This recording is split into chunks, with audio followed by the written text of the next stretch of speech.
ഇന്നത്തെ നമ്മുടെ സ്പെഷ്യൽ എന്ന് പറയുന്നത് വളരെ എളുപ്പത്തിൽ ഉണ്ടാക്കിയെടുക്കാൻ പറ്റുന്ന ഒരു പൊട്ടറ്റോ ബീൻസ് ഫ്രൈ ആണ്. ഒരു പാന് ചൂടാവാനായിട്ട് വെച്ചിട്ടുണ്ട്. ഇതിലേക്ക് നമുക്ക് 2 ടേബിൾ സ്പൂൺ കുക്കിംഗ് ഓയിൽ ഒഴിച്ചു കൊടുക്കാം. ഓയിൽ നന്നായിട്ട് ചൂടായി കഴിഞ്ഞാൽ 1/4 ടീസ്പൂൺ കടുക് ഇട്ട് കൊടുത്ത് കടുക് മുഴുവനായും പൊട്ടി വരുന്ന സമയത്ത് 1/4 ടീസ്പൂൺ ജീരകം കൂടെ ഇട്ട് കൊടുക്കാം. ഇനി ഇതിലേക്ക് നമ്മൾ കട്ട് ചെയ്ത് വെച്ചിരിക്കുന്ന ഉരുളക്കിഴങ്ങ് ചേർത്ത് കൊടുത്ത് നന്നായിട്ടൊന്ന് വഴറ്റി കൊടുക്കണം. ഇനി നമുക്ക് മീഡിയം ഫ്ലെയിമിൽ വെച്ച് 5 മിനിറ്റ് ഇതൊന്ന് അടച്ചു വെക്കാം. അപ്പൊ ഏകദേശം 5 മിനിറ്റ് ആയിട്ടുണ്ട്. ഇതൊന്ന് ഓപ്പൺ ചെയ്ത് നന്നായിട്ടൊന്ന് ഇളക്കി കൊടുക്കാം.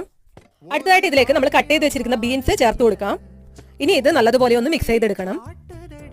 ഇനി നമുക്ക് ഇതിലേക്ക് 1/4 ടീസ്പൂൺ മഞ്ഞൾപ്പൊടി, 3/4 ടേബിൾ സ്പൂൺ മുളക് പൊടി, 1/2 ടേബിൾ സ്പൂൺ മല്ലിപ്പൊടി, 1/4 ടീസ്പൂൺ ഗരം മസാല, ആവശ്യത്തിനുള്ള ഉപ്പ്, ഒരല്പം കറിവേപ്പില എന്നിവ ചേർത്ത് കൊടുത്ത് പൊടികളുടെയൊക്കെ പച്ചമണം മാറി വരുന്നത് വരെ ഒന്ന് വഴറ്റിയെടുക്കണം. ഇനി ഇതിലേക്ക് നമുക്കൊരു 1/4 കപ്പ് വെള്ളം ഒഴിച്ചു കൊടുത്ത് ഒന്നുകൂടെ നല്ലതുപോലെ ഒന്ന് മിക്സ് ചെയ്തെടുക്കാം. മീഡിയം ഫ്ലെയിമിൽ തന്നെ വെച്ച് ഒരു 10 മിനിറ്റ് അടച്ചു വെച്ചൊന്ന് വേവിച്ചെടുക്കാം. അപ്പൊ ഏകദേശം ഒരു 10 മിനിറ്റോളം ആയിട്ടുണ്ട്. നമുക്ക് ഇതൊന്ന് ഓപ്പൺ ചെയ്ത് നല്ലതുപോലെ ഒന്ന് ഇളക്കി കൊടുക്കാം. നമ്മുടെ ബീൻസ് ഒക്കെ നന്നായിട്ട് വെന്ത് വന്നിട്ടുണ്ട്. ഇനി ഇതിന്റെ മുകളിലായിട്ട് ഒരല്പം മല്ലിച്ചപ്പ് ചെറുതായിട്ട് കട്ട് ചെയ്തത് കൂടി വിതറി കൊടുത്തു കഴിഞ്ഞാൽ നമ്മുടെ ടേസ്റ്റി ആയിട്ടുള്ള പൊട്ടറ്റോ